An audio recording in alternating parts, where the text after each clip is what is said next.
No se puede enseñar nada a un hombre, solo se le puede ayudar a descubrirse a sí mismo.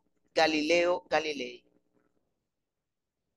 Bendiciones para todos. Les saluda su facilitadora Nuris Raquel Ureña Vadillo, quien les acompañará en esta asignatura de investigación educativa, primera parte, en su unidad número 2, formulación de hipótesis. Entremos conociendo la estructura y pautas para hacer un diseño de investigación. Estos son los 9 puntos. En cuanto a cada uno de ellos, lo iremos detallando y especificando en cada una de las diapositivas siguientes.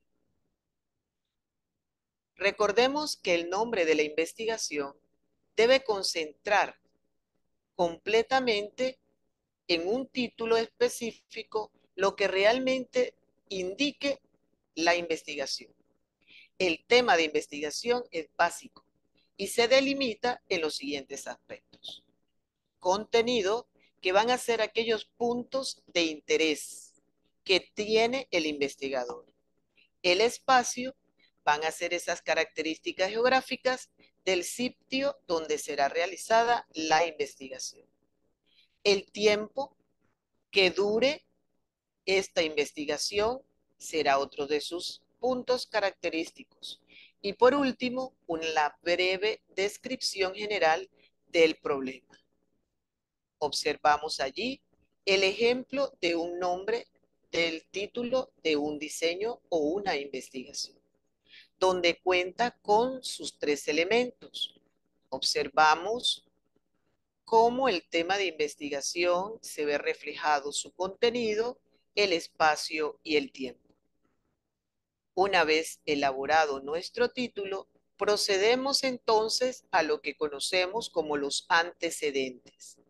Esto se hace necesario leer comprensivamente todo el material para obtener una visión integral sobre el tema central. Allí está el secreto de la diferencia de lo que es el tema a lo que es entonces el título.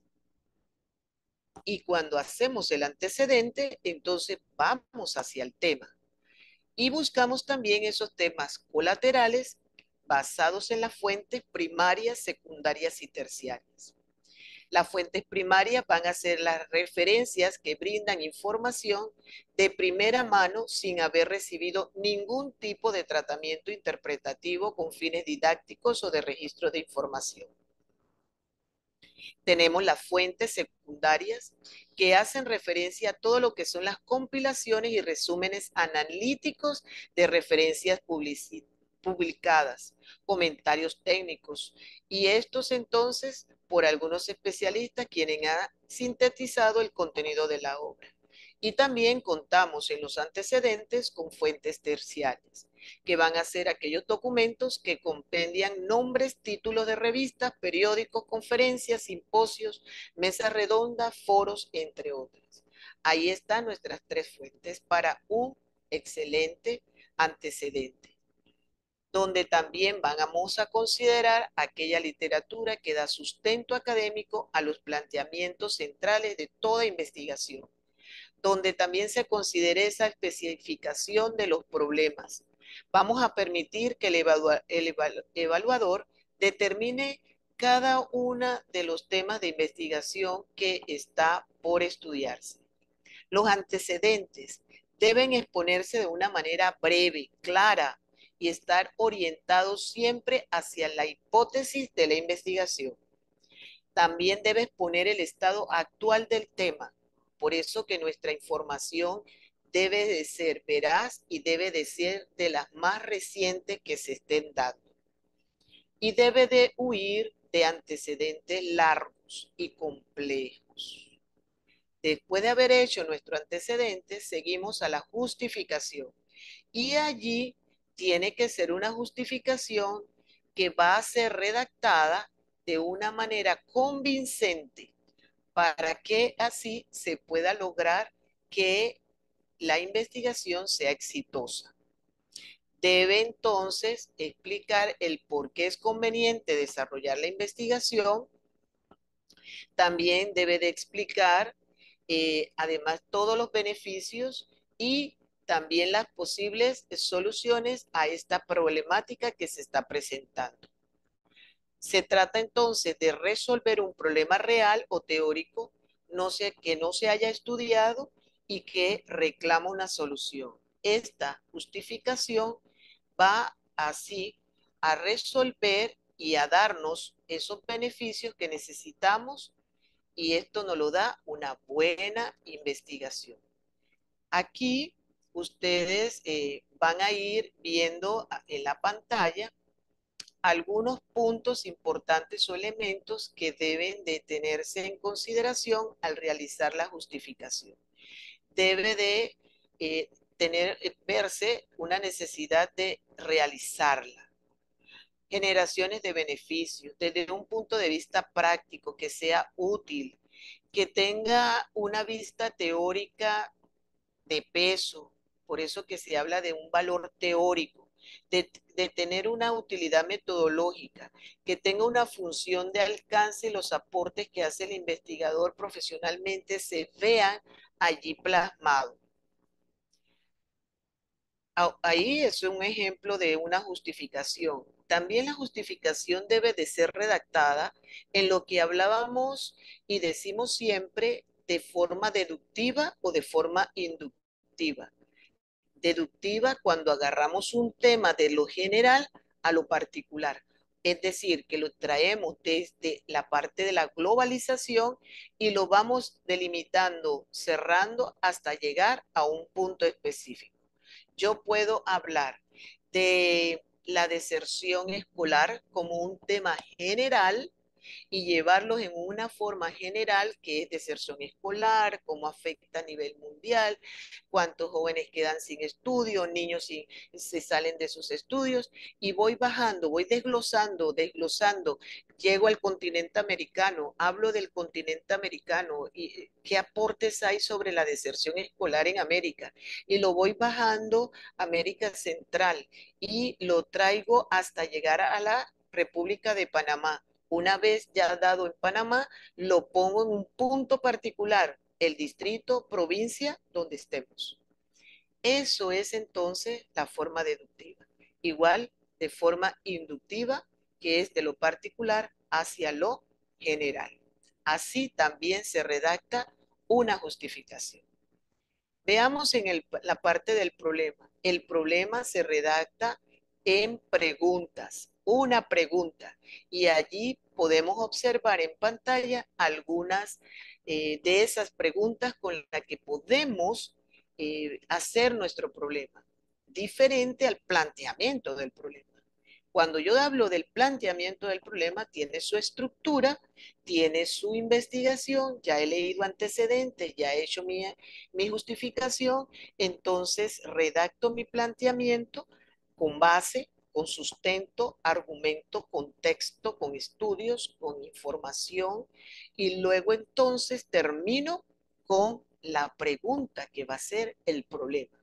¿Cómo? ¿Qué efecto? ¿En qué condiciones? ¿Cuál es la probabilidad de? ¿Cómo se relaciona con algunos, por ejemplo, en pantalla tenemos cómo se benefician los jóvenes bachilleres de La Chorrera en su educación superior con las carreras técnicas postmedia?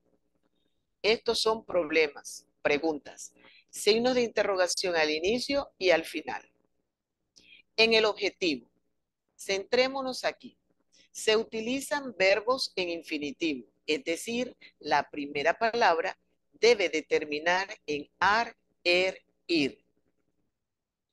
Y se deben caracterizar en precisar la intencionalidad que tiene el investigador. Se debe procurar redactarlos con claridad y sencillez. Deben de ser alcanzables.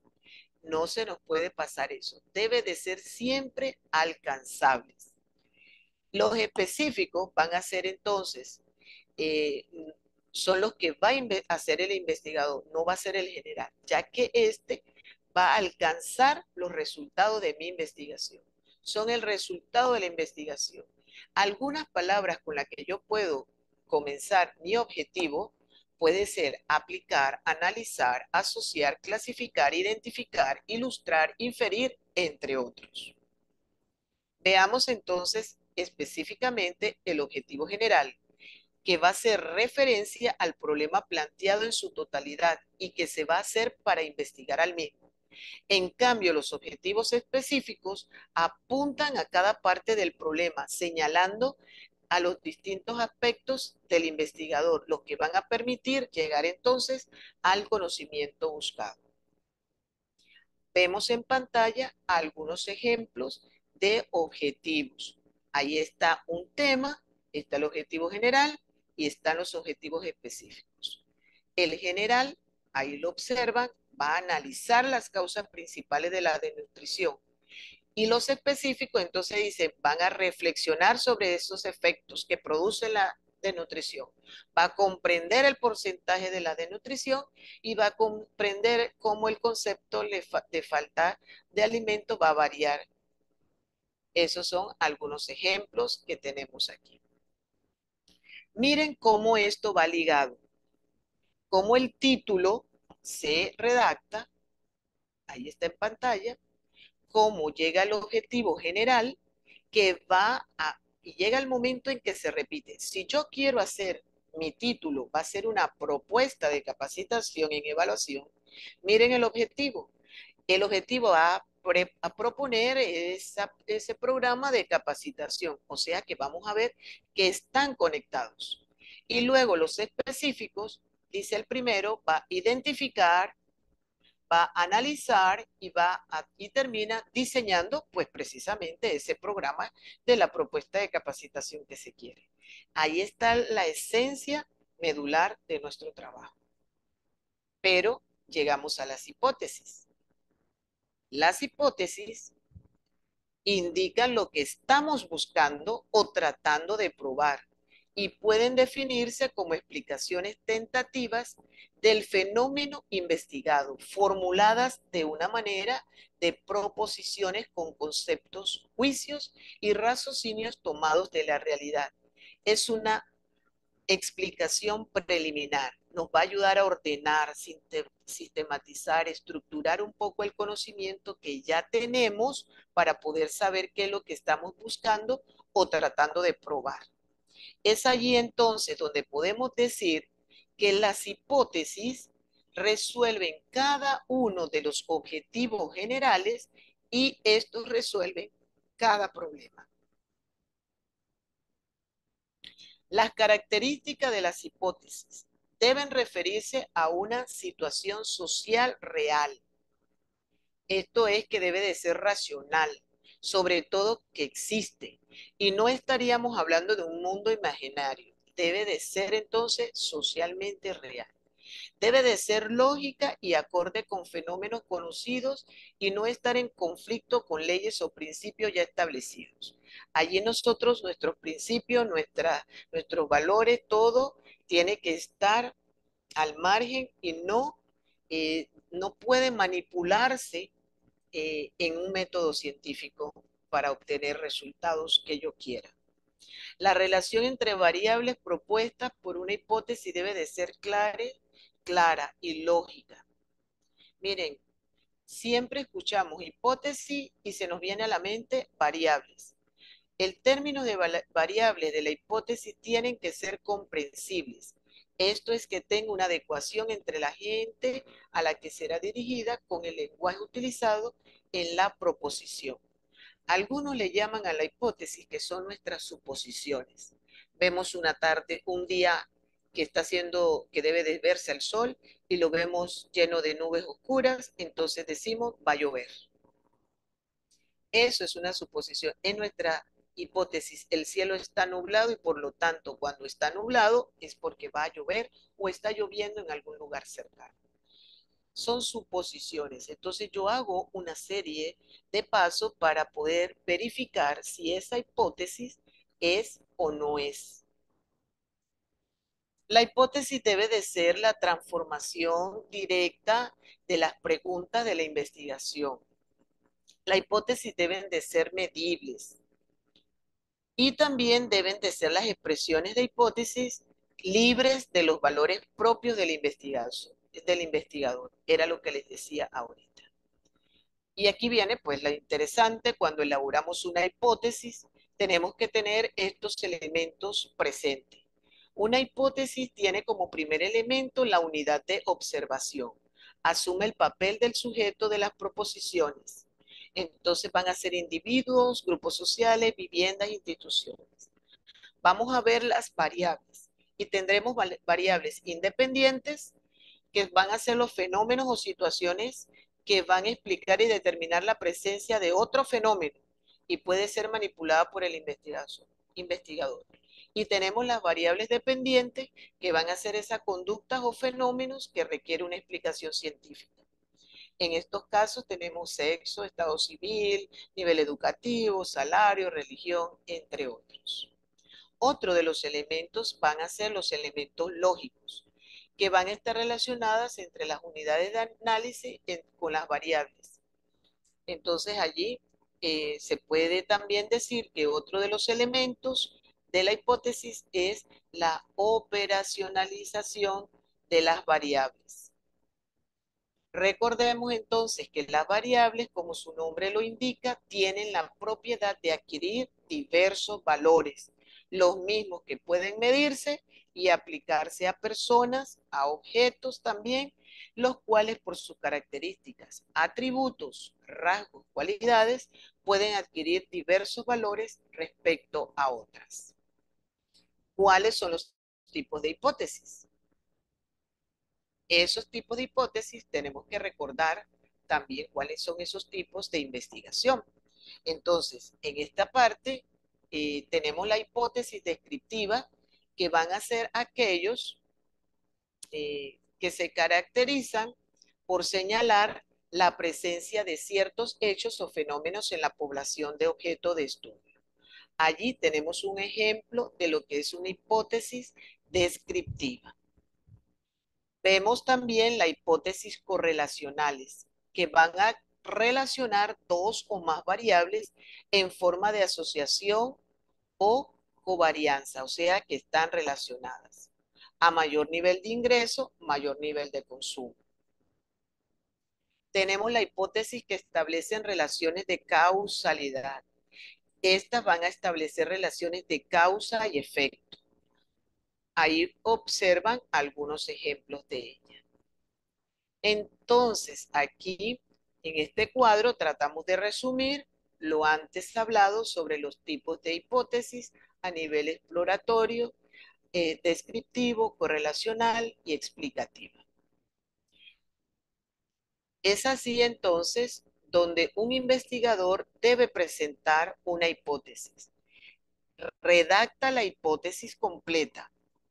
Luego le saca, va desglosando sus elementos en unidad de observación, variable dependiente, variable independiente, elementos lógicos y por último, la operacionalización de las variables.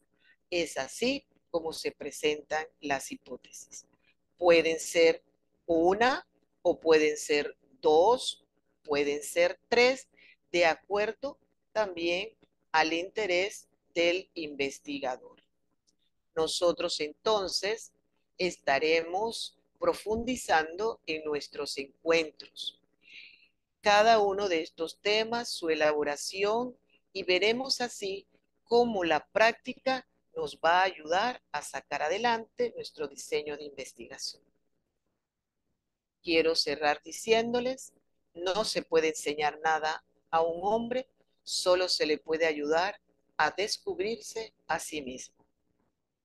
Muchísimas gracias. Bendiciones para todos.